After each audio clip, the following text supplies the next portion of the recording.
नमस्कार। संध्या वंदन। Society of career technology और जन विकास महासभा द्वारा आयोजित इस जूलॉजी क्लास में आपका स्वागत है। आज हम अब सेंस ऑर्गन शुरू करेंगे। पहले कान, उसके बाद आँख के बारे में बात करेंगे। और कान के बारे में आप ये जो कुछ ऐसे टॉपिक हैं, शुरू में जब आप इसे पढ़ने बैठेंगे, इस किताब खोलेंगे तो डायग्राम देख करके आप घबरा जाएंगे। मैं भी घबराता था पहले, लेकिन उसका तरीका यही है कि आप उसे 2-3 बार आपको बनाना पड़ेगा। जब आप 2-3 बार बना लेंगे तभी आपका हाथ चलेगा। जैसे मैं आज 48 साल से पढ़ा रहा हूँ, फिर भी मैं आपको बता दूँ, कई सालों के बाद आज इस टॉपिक को मैं उठाया। तो पहले इसे बनाने में मुझे करीब 15 मिनट लगे। फिर उसके बाद फिर दोबारा मैंने बनाया, और जब दोबारा बनाया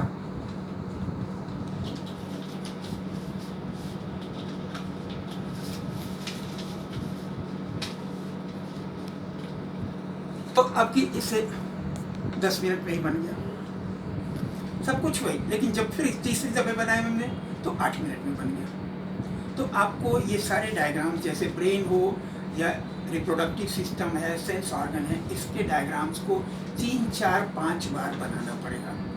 आँख का डायग्राम जब आप 5 बार बना लेंगे तब आपका हाथ चलेगा, वरना हमेशा थोड़ा सा टेढ़ा हो जाएगा। एक बात, कान जो इसके 2 काम हैं, एक तो सुनने के लिए भी है और दूसरा इसमें चलते समय और खड़े होते समय हमारा बैलेंस करने, संतुलन स्थापित करने के लिए भी है। तो इस तरीके से ये स्टेटो एकस्टिक ऑर्गन है और इसके लिए अलग अलग रिसेप्टर्स होते हैं। रिसेप्टर्स क्या होते हैं? रिसेप्टर्स ऐसे या तो नर्व सेल्स होंगे या एपिथेलियल सेल्स होंगे या हेयर्स होंगे एसोसिएटेड विथ नर्व सेल्स, तो जो कि कुछ पर्टिकुलर अनुभूति के लिए सेंसिटिव होते हैं और फिर ये उस अनुभूति को फील करके उसकी के संदेश को ब्रेन तक भेजने का काम करते हैं। तो जैसे कान में 3 पार्ट होते हैं, एक तो बाहरी कान, दूसरा मिडिल ईयर या मध्य कान और तीसरा इंटरनल ईयर। बाहरी कान जो है हमारा, मैमल्स में ये बाहरी कान होता है, बाकी रेप्टाइल, बर्ड्स वगैरह में नहीं होता है। आपने देखा होगा खरगोश, कुत्ते वगैरह में क्या होता है, वो अपने कान को हिला सकते हैं। तो किसी समय यदि आवाज़ कहीं से आ रही है तो उसकी तरफ जो है थोड़ा सा ये मोड़ सकते हैं। ह्यूमन बीइंग में वो मसल्स होती तो हैं, लेकिन वो इनएक्टिव हो गई हैं। हम अपने कान को अपनी इच्छा के अनुसार नहीं हिला सकते। लेकिन कभी कभी ऐसे लोग मिल जाते हैं, जैसे हमारे एक विद्यार्थी था और मैंने उसे देखा था कि वो अपने एक्सटर्नल ईयर पिना को, कान को खुद अपने आप खरगोश और कुत्ते के कान की तरफ से हिला लेता था। वहाँ उसके मसल्स फंक्शनल थे। तो एक बात ये कि ये सबसे बाहरी कान सिर्फ स्तनधारियों में ही पाया जाता है और ये साउंड वाइब्रेशंस को थोड़ा सा कलेक्ट करता है, उसके बाद अंदर भेजता है।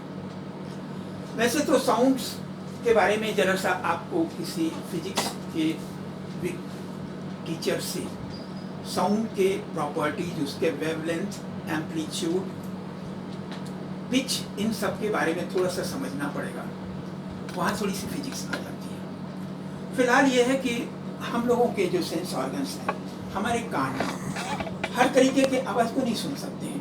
एक निश्चित सीमा है, लगभग 1000 से 2000 और मैक्सिमम 20,000 हर्ट्ज तक के आवाज़ को हम सुन सकते हैं।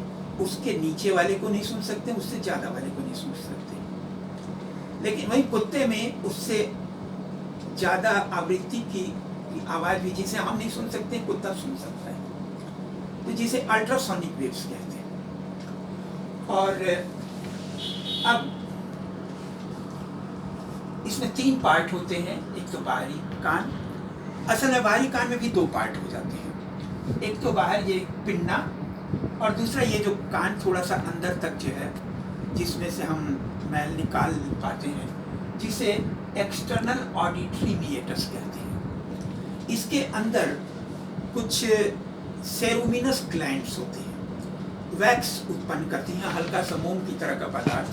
तो जिससे क्या होता है कि वो कोई भी गंदगी यदि आती है तो उसे वहीं पे इकट्ठा हो जाती है, वो अंदर नहीं जाने पाती है, और वो इकट्ठी होती रहती है। कुछ दिनों के बाद क्या होता है, ज़्यादा हो जाता है तो हम उससे कान की सफाई करा लेते हैं। तो ये सिर्फ मैमल्स में होता है, और बाकी उसके मिडिल ईयर और इंटरनल ईयर। अब यहाँ पे मिडिल ईयर इंटरनल ईयर की बात करें तो ट्रीमिएटस, जहाँ तक हमारी उंगली जाती है थोड़ी सी, या उसकी सफाई करने के लिए हम आज इसकी ईयरबड्स इस्तेमाल करते हैं।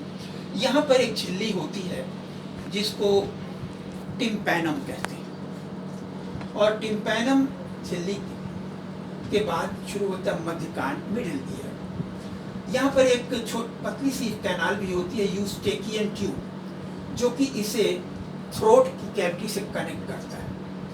इसका काम ये है कि ये इधर के और इधर के दोनों तरफ के प्रेशर को बराबर बनाए रखने को का काम करता है, जिससे कि आसानी से इसमें वाइब्रेशन हो सके और इसको चोट न पहुंचने पाए।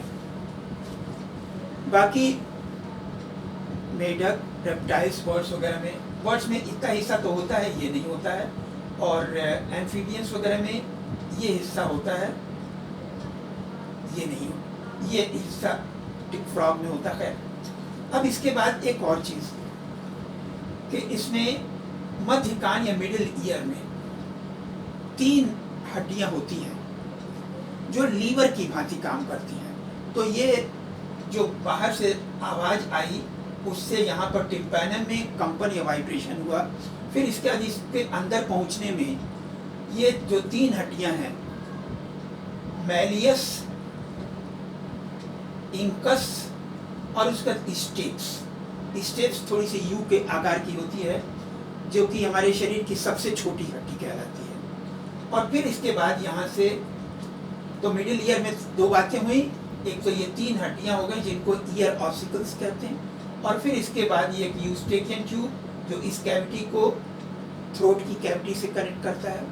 इसके बाद असली जो हिस्सा है उसको कहते हैं इंटरनल ईयर। इंटरनल ईयर में 2 बातें होती हैं।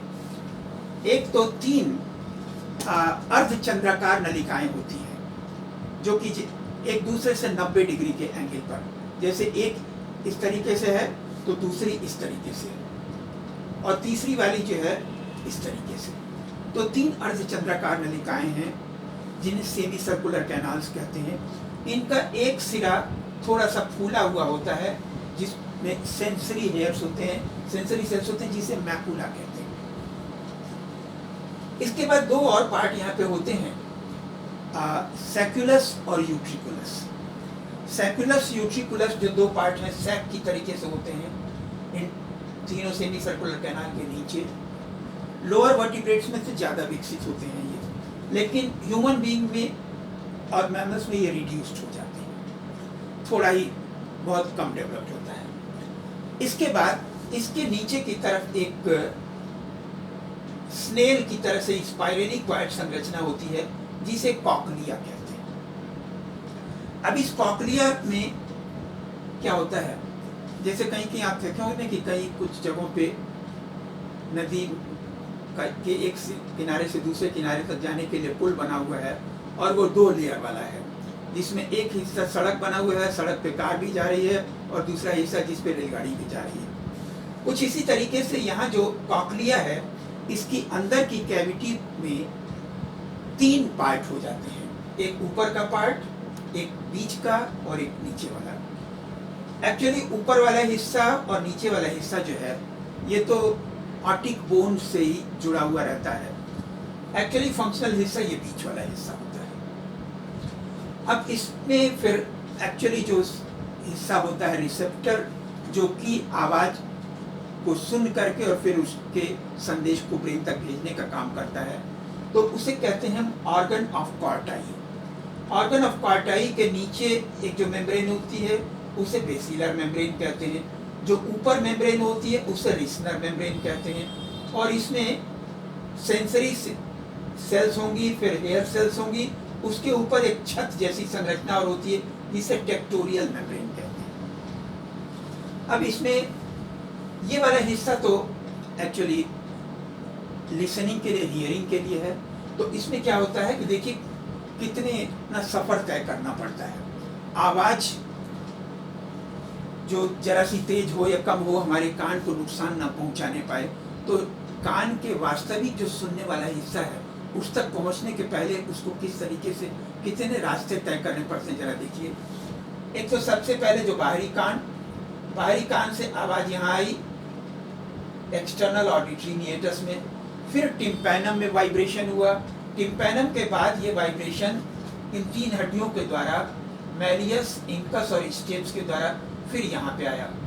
जो इंटरनल ईयर का जो खोल है यहाँ पर पुनः 2 छेद होते हैं खिड़की की तरीके से, एक को फोरामेन ओवेल और एक को फोरामेन रोटंडस कहते हैं। तो फोरामेन ओवेल के यहाँ पे खिड़की होती है और उसी खिड़की के पास ये टच करता है।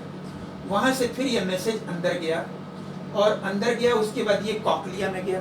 कॉकलिया में बीच वाली कैविटी जो अब लंबी सी कैविटी है और उसमें उसके बेस पर ये ऑर्गन ऑफ कॉर्टाई में सेंसरी सेल्स हैं, उसमें वाइब्रेशन हुआ और उस वाइब्रेशन की खबर को फिर जो है ये ऑडिटरी नर्व से ब्रेन तक भेजा जाता है।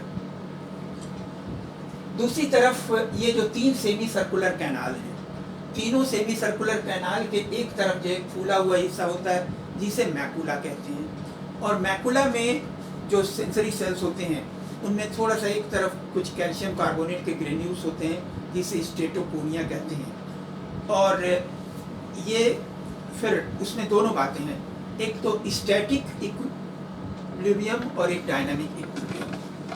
एक हिस्सा होता है जो कि हमारे खड़े होने की स्थिति को संतुलित करने का काम करता है और दूसरा हिस्सा है जो कि चलते समय हमारे मूवमेंट के समय संतुलन स्थापित करने का काम करता है। तो जो ये संतुलन स्थापित करने वाले सेंसरी सेल्स हैं ये इस सेमी सर्कुलर कैनाल के एक किनारे पर जो बल्ब लाइक स्ट्रक्चर है मैकुला उसके अंदर स्थित होते हैं और वहाँ से फिर नर्व फाइबर से ये मैसेज जाता है। ये नर्व फाइबर जो इसे क्या कहते हैं, वेस्टिब्यूलो कॉक्लियर नर्व, जो कि फिर ब्रेन तक जाता है और ब्रेन उससे संदेश को सुन करके फिर उसके हिसाब से ऑर्डर करता है। तो ये हुआ हमारा कान। देखिए प्रकृति ने कितने इंजीनियरिंग स्किल बनाई है इसको बनाने में, जिससे कि ये सेंस ऑर्गन बना हुआ है।